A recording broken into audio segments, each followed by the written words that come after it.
بہت پہلے سے میں فضل کو سمجھا رہا تھا. جو حادثہ برامکی کے ساتھ پیش آیا اس کی طرف بھی اسے توجہ دلائی. کہا بھی تھا اس خلیفہ کے ساتھ نہ رہو. اقتدار کی ہوس میں اس نے اپنے بھائی پر بھی رحم نہیں کیا. افسوس کی بات ہے.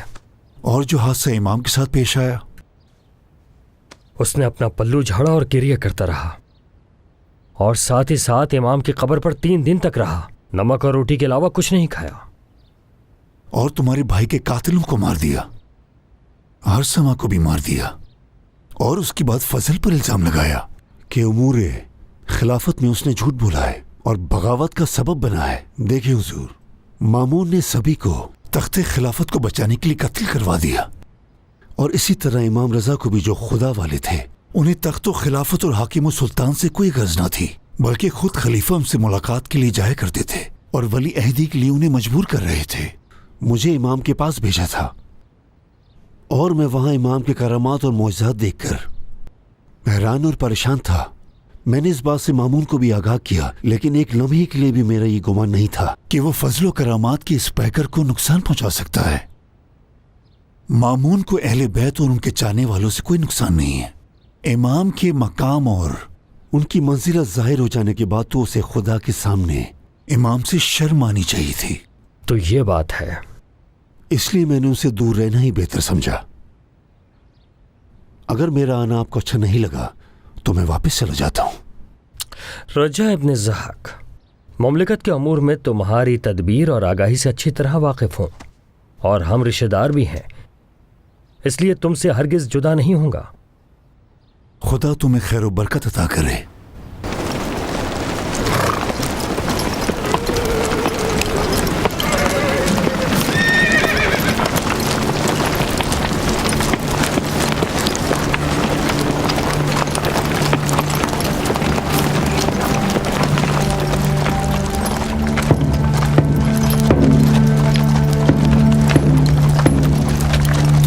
آخر تمہیں ہوا کیا ہے میرے بھائی عبداللہ؟ یہ تمہارے چہرے پہ کیسی پریشانی ہے؟ یہ پریشانی یاسر کی وجہ سے ہے. کہیں امام رضا کی داستان پھر سے نہ دہرائی جائے. ہاں، اسے مامون نے بھیجا ہے. کیا اس کی امام جواد سے ملاقات ہوئی، یا اس سلسلے میں کسی بھی قسم کی کوئی پیش رفت ہوئی؟ تم نے یہ بات امام کو بتائی؟ بتایا تھا انہیں. تو پھر میرے بھائی اس کے جواب میں امام نے کیا فرمایا؟ میں نے انہیں کہا کہ وہ یہاں سے کہیں دور چلے جائیں، مگر یہ بات قبول نہیں کی انہوں نے. وہ خوفزدہ تھے. امام نے فرمایا، ڈرو مت، میں اس کی امان میں ہوں. اللہ اکبر! کیا انہوں نے ایسا کہا؟ جی بالکل. اب میرے دل کو کچھ سکون ملا ہے. ابو جعفر سب جانتے ہیں میں صبح سویرے ہی ان سے ملاقات کرنے جاؤں گا.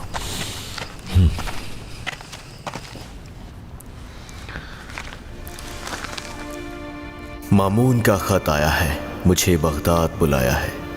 یہ عیار و مکار خلیفہ آخر آپ سے چاہتا کیا ہے؟ چاہتا ہے کہ اپنی بیٹی کی شادی مجھ سے کر دے. اے میرے مولا، میرے بھتیجے، میرے سید و سردار، اس نے آپ کے بابا اور آپ کے چچاؤں کو ایک کے بعد ایک زہر دے کر انہیں شہید کیا تھا، تو کیا اس کے باوجود آپ پیشکش قبول کریں گے؟ آپ میرے لیے پریشان ہیں چچا جان. میرے مولا، میں آپ کے لیے پریشان نہ ہوں تو اور کس کے لیے پریشان ہوں؟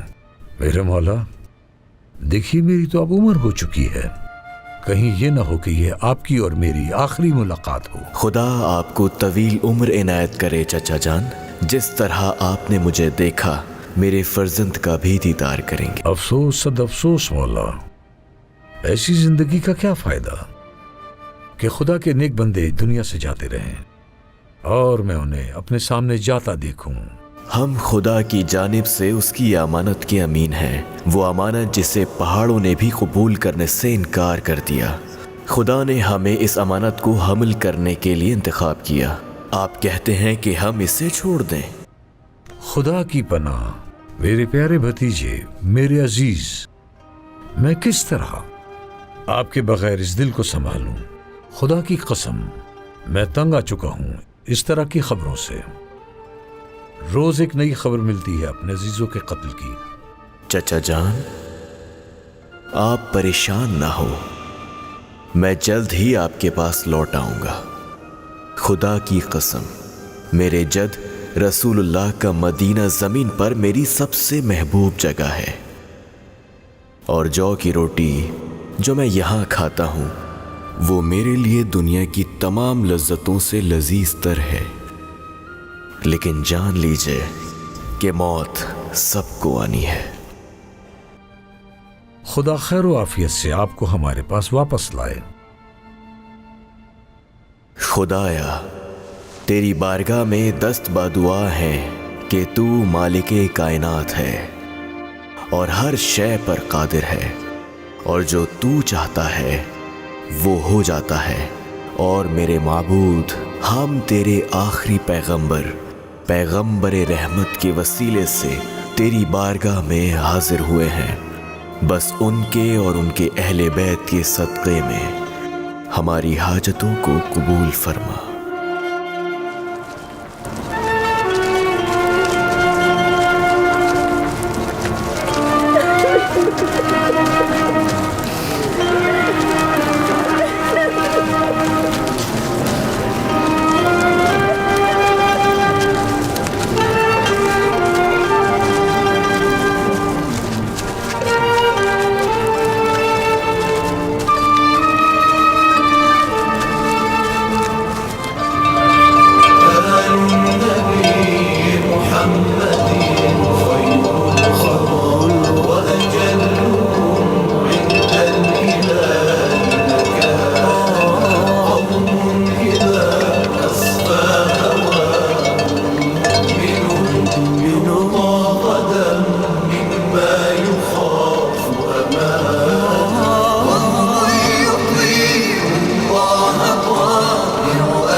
ہمارا حال پیاس سے برا ہوا جا رہا ہے اور ہماری سواریاں بھی پیاس سے بے حال ہیں۔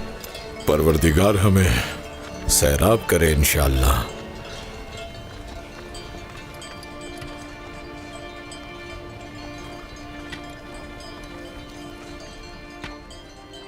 اے میرے معبود، تیرا شکر ہے۔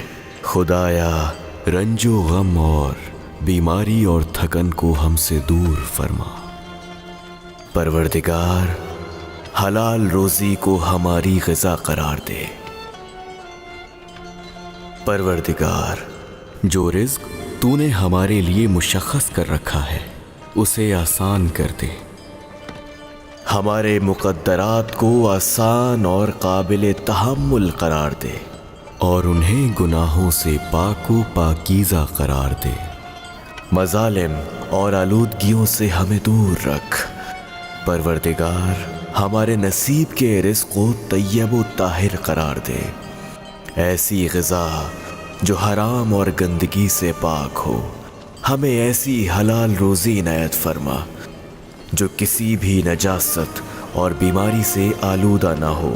اے وہ خدا جو ظاہر کا بھی علم رکھتا ہے اور باطن سے آگاہ ہے، اے وہ کہ جس نے نیکیوں کو اپنے بندوں پر تمام کر دیا، اے وہ جو ہر چیز پر قدرت رکھتا ہے اور ہر شے سے آگاہ اور جاننے والا ہے۔ اس گھر کا انتخاب آپ کے لیے کیا گیا ہے، جب تک چاہیں یہاں رک سکتے ہیں۔ یہاں ضرورت کا سارا سامان موجود ہے۔ یہ امیر المومنین کے محلوں میں سے ایک محل ہے۔ یہاں تمام سہولتیں موجود ہیں۔ آپ کے لیے خادم اور نگہبان بھی موجود رہیں گے۔ یہاں مہمانوں کی میزبانی کے لیے بھی جگہ ہے، یہاں تک کہ نماز خانہ اور وضو خانہ بھی، اور عورتوں کے لیے پردے کا اہتمام بھی ہے، ہر وہ چیز جو آپ کی ضرورت ہو۔ خدا تمہیں اس کا اجر عطا کرے۔ کیا ہمارے آنے جانے یا مہمانوں کی ضیافت کے لیے کوئی رکاوٹ تو نہیں؟ خدا کی پناہ میرے آقا، آپ جہاں چاہیں جا سکتے ہیں۔ آپ کی حفاظت کے لیے نگہبان موجود ہیں۔